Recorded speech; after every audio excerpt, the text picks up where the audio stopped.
Hi guys, welcome to bubbly explains. तो जैसे कि पिछले एपिसोड में हमने देखा कि कमाल आतिश से बात कर रहा होता है और बोल रहा होता है कि तुम इस तरीके से इतना गुस्सा क्यों हो और तुम्हारा पैचअप हो गया क्या मरजान के साथ। और तभी मरजान वहाँ पर आ जाती है। तो मरजान को देखकर ना आतिश फिर से चुप हो जाता है और कमाल भी उसको देखने लगता है। फिर मरजान ना आतिश के पास आकर खड़ी हो जाती है और कमाल वहाँ से उठकर चला जाता है। यार ये पूकी है ना। फिर ना मिर्ज़ान आतिश को कहती है कि तुम मुझे साथ में क्यों नहीं लेकर आए। तो आतिश उसे बोलता है कि ऐसा कोई रूल बना हुआ है क्या, मुझे तुम्हें साथ में लेकर ही आना होगा। फिर मिर्ज़ान उसको देखने लगती है और तभी ना वहाँ पर आ जाता है नज़ीर। तो नज़ीर को देखते ही ना आतिश को बहुत ज़्यादा गुस्सा आ जाता है और वो नज़ीर को देखते ही खड़ा हो जाता है और मिर्ज़ान भी ऐसे शॉक हो जाती है कि ये यहाँ पर क्या कर रहा है। तो आतिश उसे कहता है कि तुम यहाँ पर क्या कर रहे हो। तो वो बोलता है कि मैं ये सब देखने आया हूँ यहाँ पर। और फिर वो मरजाना चुप हो जाती है और वो बोलता है कि एक दिन देखना सब कुछ तुम्हारे अलावा सब कुछ गलत हो जाएगा और जो तुम ये एक्ट कर रहे हो ना एंगर वाला, इससे भी कुछ चेंज नहीं होने वाला है, ठीक है ना। हमको अभी काम रहने की ज़रूरत है। तो ना जल्दी से आतिश ना नज़ीर के पास चला जाता है। वो बोलता है कि तुम मुझे बताना क्या चाहते हो। हाँ, तो नज़ीर कहता है कि ना मैं सारी चीज़ों को बहुत ज़्यादा प्यार करता हूँ बिकॉज़ तुम मरजान को अच्छे से जानती नहीं हो। तुम सबसे पहले वही सोचते हो जो गलत होता है, इसीलिए मैं यहाँ पर आया हूँ। अगर मैं तुम्हारे प्लेस पर होता तो मैं कभी भी उस पर ट्रस्ट करने की मिस्टेक ना करता, मैं हमेशा उस पर ट्रस्ट करता। और ये सुनकर ना मरजान को फिर से गुस्सा आने लग जाता है। वो बोलता है कि तुम फिक्र मत करो क्या मैं सोचता हूँ क्या नहीं, और इस चीज़ के बारे में तुम्हें सोचने की तो बिल्कुल भी ज़रूरत नहीं है। फिर ना मरजान उसे बोलती है कि नज़ीर प्लीज़ यहाँ से चले जाओ प्लीज़। तो ना आतिश उसकी तरफ देखने लग जाता है और आतिश पर कुछ नहीं बोलता। वो मन ही मन खुश हो रहा है कि ये नज़ीर को बोल रही है। तो नज़ीर बोलता है ना मैं मरजान मैं तुम्हारी सिर्फ हेल्प करने की कोशिश कर रहा हूँ ताकि इस डिफ़िकल्ट सिचुएशन में तुम अकेली ना रह जाओ, और मैं हमेशा तुम्हारे साथ रहूँगा।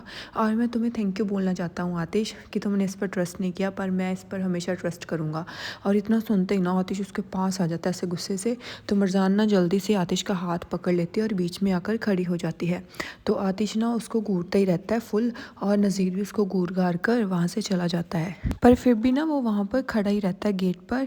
तो आतिश उसको देखता रहता है। तो फिर वो चला जाता है। फिर ना वो बोलती है कि तुम क्या कर रहे थे, हाँ तुम इस तरीके से ऐसे क्यों कर रहे हो, और तुम मुझ पर क्यों गुस्सा कर रहे हो हर बात का। मैंने तुम्हें कल से एक्सप्लेन कर दिया है अपना सिचुएशन, स्टिल तुम मुझ पर गुस्सा कर रहे हो। तुम ऐसे क्यों हो, जो भी मैं बोल रही हूँ वो कचरे में जा रहा है क्यों।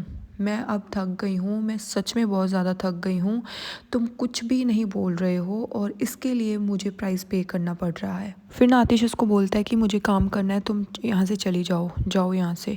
तो मरजान उसको बोलती है कि नहीं मैं नहीं जाऊँगी। वो बोलता है कि प्लीज़ चली जाओ यहाँ से, और मरजान वहाँ से गुस्सा होकर चली जाती है।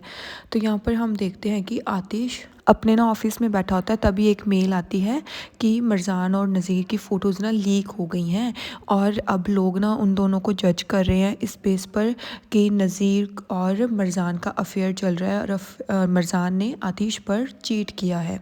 तो यहाँ पर ना वो दोनों खड़े होते हैं।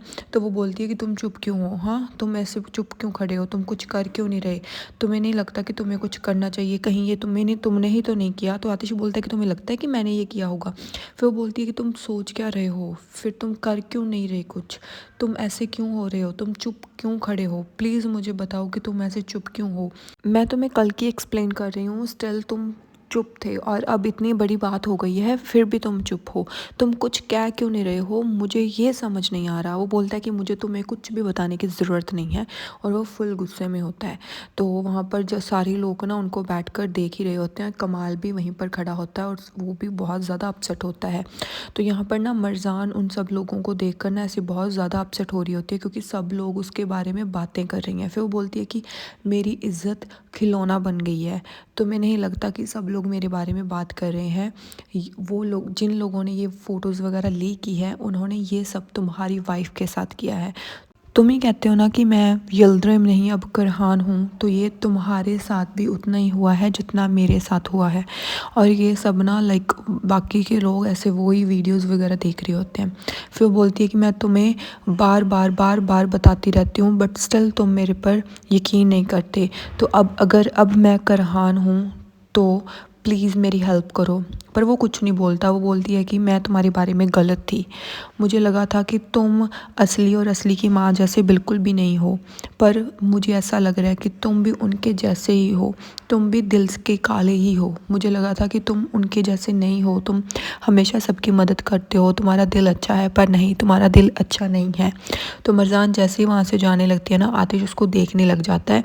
और जैसे ही मरजान बाहर देखती है ना, सब लोग उसके बारे में फिर से बातें करने लग जाती हैं। तो आतिश उसके पास आ जाता है और उसका हाथ पकड़ लेता है। तो ये देखकर ना मरजान ऐसे शॉक हो जाती है। तो वो भी मरजान की तरफ देखने लगता है और कमाल भी मरजान की तरफ देखने लगता है, क्योंकि कमाल भी काफ़ी अपसेट होता है इस इंसिडेंट से।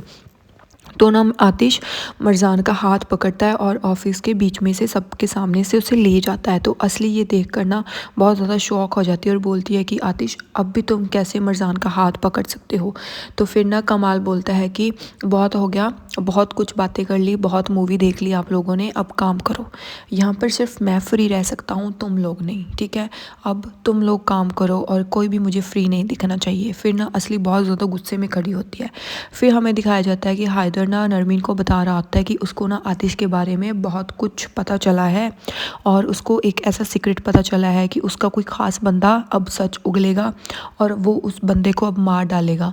फिर वो बोलता है कि अब मुझे पता चलेगा कि आतिश कौन है, कहाँ से आया है और क्या चाहता है। तो वो बोलती है कि प्लीज़ अपना ध्यान रखना और तुम्हें कुछ ना हो जाए। वो बोलता है कि मुझे पता है तुम ये सब क्यों कह रही हो, पैसों के लिए ना। तो मेरे पास नरमीन पैसे नहीं हैं। और ये सुनते ही ना उसका मूड जाता है। फिर वो बोलता है कि मुझे ये सब कहने की ज़रूरत नहीं है, मैं जानता हूँ नरमीन, मैं शुरू से तुम्हारे साथ ही रहता था। फिर ना मिर्ज़ान आतिश से पूछती है कि तुम अब क्या करने वाले हो, क्या तुम इसी तरीके से चुप ही रहोगे क्या, कुछ बोलोगे नहीं क्या। तो वो बोलता है कि क्या बोलूँ मैं, तुम क्या एक्सपेक्ट करी हो कि क्या बोलूँ, और मैं अगर कुछ बोलूँगा भी तो क्या चेंज हो जाएगा। हाँ, तो ये सुनती ना मिर्ज़ान फिर से बोलने लगती है कि अगर कुछ ना भी चेंज हुआ तो तुम एक एटलीस्ट एक ट्राई तो कर ही सकते हो ना।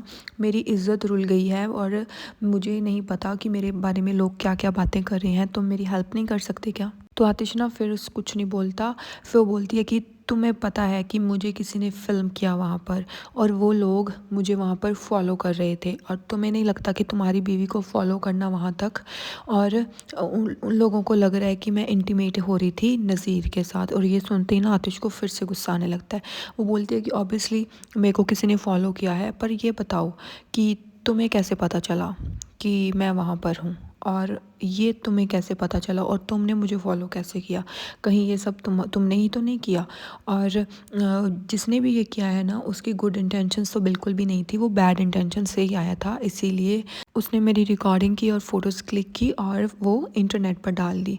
और तुम भी तो मुझे फॉलो कर रहे थे ना, तो बताओ मुझे, तुम अगर मुझे फॉलो कर रहे थे तो तुम्हें कैसे पता चला, जल्दी बता दो मुझे। आतिश, ये सब तुमने तो नहीं किया ना, तुमने किया है, प्लीज़ मुझे सच बता दो। और तुम कल के कुछ भी नहीं बोल रहे हो इस मैटर पर और चुप ही हो, तुम क्यों नहीं बोल रहे। तो फिर वो बोलता है कि मैं कोई कुछ भी नहीं सुनना चाहता इस मैटर के बारे में, ठीक है, चुप हो जाओ, और जो तुमने यकीन करना है वही ट्रुथ है, वही यकीन कर लो, और मैं इसके बारे में अब कुछ भी नहीं कहना चाहता। फिर वो बोलती है कि ठीक है, अगर तुम कॉन्स्टेंटली एक्सप्लेन करते रहोगे किसी को तो वो तुम पर यकीन कभी नहीं करेगा, और ये गलती मैंने कर ली है, अब मैं तुम्हें कुछ नहीं एक्सप्लेन करूँगी, अब ठीक है, मैं यहाँ से जा रही हूँ। फिर बोलती है कि मैंने हमेशा तुम पर ट्रस्ट किया बट अब नहीं करूँगी, और इतना कहते ही ना वो गाड़ी से नीचे उतर जाती है और चली जाती है। तो आतिश को ना पीछे से बहुत ज़्यादा गुस्सा आने लगता है, वो स्टीयरिंग पर ज़ोर से मारता है और जल्दी से ना फिर अपना फ़ोन बाहर निकालता है। तो फिर वो फ़ोन निकाल कर कमाल को कॉल करता है, और कमाल ना कहीं जा रहा होता है और तभी वो फ़ोन पिक कर लेता है और बोलता है कि हाँ ब्रदर, क्या हुआ। फिर वो बताता है कि लॉयर से बात करो और लॉयर को बोलो कि ये फ़ोटोज़ और वीडियोज़ वगैरह जल्दी से जल्द डिलीट करवा दें, और लॉयर से ये भी कहना कि जिसने भी ये किया है उसका जल्दी से जल्दी पता कराओ कि ये किसने किया है, और इस चीज़ को जल्दी से जल्दी रिमूव करवाओ। तो कमाल बोलता है कि कोई बात नहीं, मैं जल्दी से करता हूँ, आप टेंशन मत लीजिए, मैं जल्द से जल्द से काम करवाता हूँ। फिर ना आतिश वहाँ पर ऐसे शौक होकर बैठा होता है। फिर ना मरजान घर के अंदर आ जाती है और असली की माँ ना वहाँ पर कॉफ़ी पी रही होती है। तो मरजान ना असली की माँ की तरफ देखने लगती है, उसको भी शक होता है कि शायद इन दोनों ने ही कुछ किया है, पर वो वहाँ से चली जाती है। तो फिर आतिश वहाँ पर आता है और बोलता है कि जो इंटरनेट पर फोटोज़ है वो लीक आपने की है ना, बताओ मुझे, आपने ही की है ना। तो वो खड़ी हो जाती है और उसके पास जाती है और बोलती है कि हाँ मैंने ही की है। तो ये, और मुझे इस चीज़ का बिल्कुल भी पछतावा नहीं है और मेरे हाथ बिल्कुल भी नहीं कांपे ये सब करते हुए। तो आतिश को ये सुनते ही गुस्सा आ जाता है। Sorry guys, I am in hospital, so इसलिए धीरे धीरे बोल रही हूँ। आज दोपहर को मैं डिस्चार्ज हो जाऊँगी, तो उसके बाद फिर मैं कॉन्टीन्यूसली अच्छे से एक्सप्लेन करूँगी सब ड्रामाज। और आज आई प्रॉमिस 3 एपिसोड तो आएंगे ही आएंगे, ये फर्स्ट एपिसोड है। नेक्स्ट 2 एपिसोड भी मैं जल्दी अपलोड कर दूँगी। तब तक के लिए बाय बाय।